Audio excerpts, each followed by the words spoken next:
साथियों, जैसा कि आप जानते हैं कि निःशुल्क बाल शिक्षा अधिकार अधिनियम 2009, उत्तर प्रदेश निःशुल्क बाल शिक्षा अधिकार अधिनियम 2011 में विद्यालय प्रबंध समिति गठन का प्राविधान किया गया है और उस प्राविधान के अनुरूप प्रत्येक 2 वर्ष में विद्यालयों में विद्यालय प्रबंध समिति का गठन किया जाता है।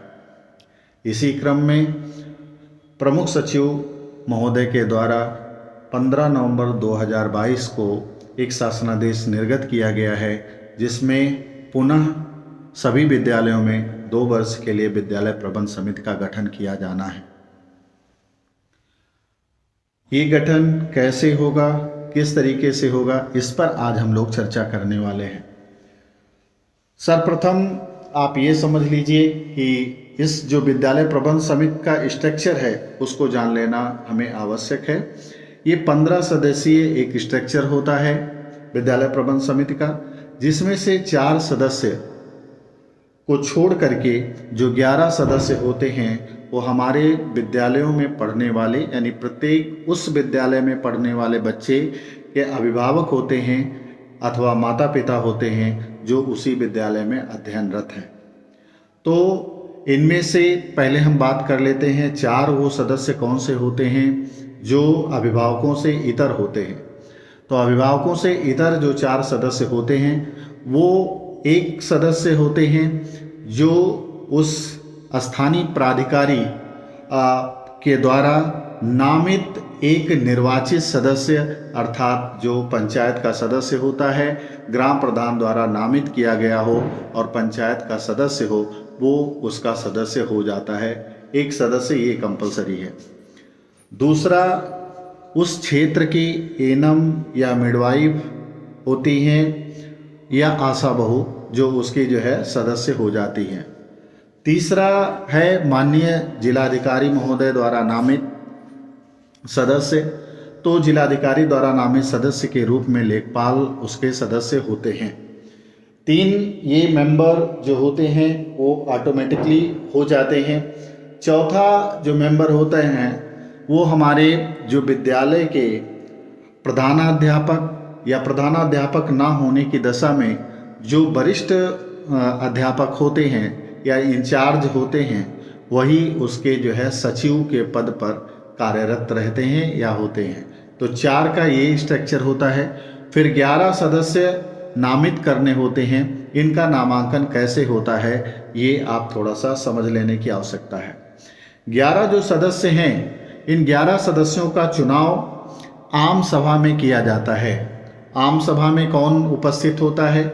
आम सभा में सबसे पहले जब आपके विद्यालय में चुनाव कराना हो या चयन किया जाना हो, एसएमसी का गठन किया जाना हो, तो उससे पहले उस गांव में बच्चों के माध्यम से डुग्गी पीट के, मुनादी करा के या पर्चा चस्पा करके, जैसे भी हो उस गांव को सूचित करके अभिभावकों की अधिक से अधिक उपस्थिति हो, इसके लिए हमको प्रयास करना है। जिस स्थिति में आपके यहाँ एसएमसी का गठन किया जाना है, विद्यालयों में एसएमसी का गठन होना है, उस स्थिति में ज़्यादा से ज़्यादा संख्या में हमारे स्कूलों में पढ़ने वाले बच्चों के अभिभावक अथवा माता पिता उपस्थित हों। और वो जो अभिभावक और माता पिता उपस्थित होंगे उसके लिए डिसाइडिंग है, पहले से प्रेस्क्राइब्ड है कि आम सभा में अगर 50% से कम लोग उपस्थित होते हैं, यानी जितने भी बच्चे आपके यहाँ नामांकित हैं उन बच्चों के जो माता पिता हैं या अभिभावक हैं उनमें से 50% से कम यदि अभिभावक उपस्थित होते हैं तो हमारा कोरम पूरा नहीं होता है। अतः 50 या 50 से ऊपर अभिभावक का उपस्थित होना आम सभा में अनिवार्य है और इसके लिए हमको पुरजोर जो है उसका प्रचार प्रसार करना है, जिससे आम सभा में इतने लोगों की उपस्थिति हो। 50 या 50 से ऊपर उनका बैठक करनी है। बैठक में आपको यह स्पष्ट कर देना है कि इस तरह से होना है और उनमें 50% जो हमारे 11 पदाधिकारी होंगे उनमें से 50% महिलाएं और 50% पुरुषों का चयन किया जाना है। ये रिजर्वेशन के अकॉर्डिंग तो उसमें ये होता है कि 11 में 5.5 का रेशियो होता है, लेकिन महिलाओं को 6 पद और पुरुषों को 5 पद के अनुरूप उसको जो है हमको चयन करना है या गठन करते समय इसको ध्यान रखना है। अब गठन करते समय एक चीज़ और भी ध्यान रखनी है कि इनमें सबका प्रतिनिधित्व हो। सबका प्रतिनिधित्व से तात्पर्य हमारा है कि प्रत्येक कक्षा का, अगर कक्षा 1 से 5 तक यानी प्राइमरी स्कूल है तो कक्षा 1 से भी एक अभिभावक हो, 2 से भी हो, 3 से भी हो, 4 से भी हो, 5 से भी हो। कंपोजिट विद्यालय है तो 1 से 8 तक हो, और अगर उच्च प्राथमिक विद्यालय है तो वहाँ पर 6 से लेकर 8 तक सभी का प्रतिनिधित्व हो। तो एक तो कक्षा का वो हो गया।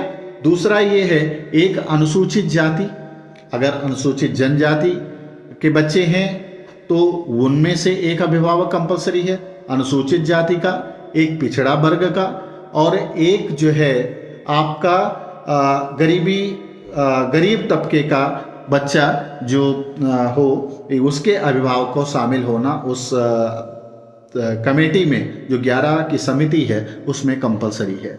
तो इस तरीके से आपको ये शर्तें हैं।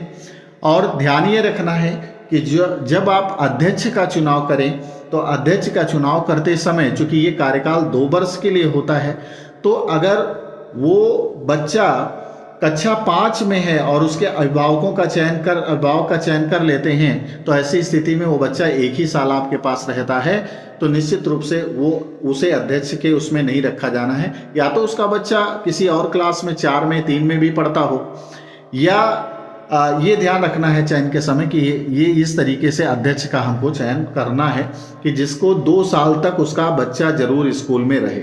तो ये नहीं करना है कि हम अगर 5 में ही बच्चा है तो हम उसका चयन कर लें, 8 में ही बच्चा है तो उसका हम चयन कर लें।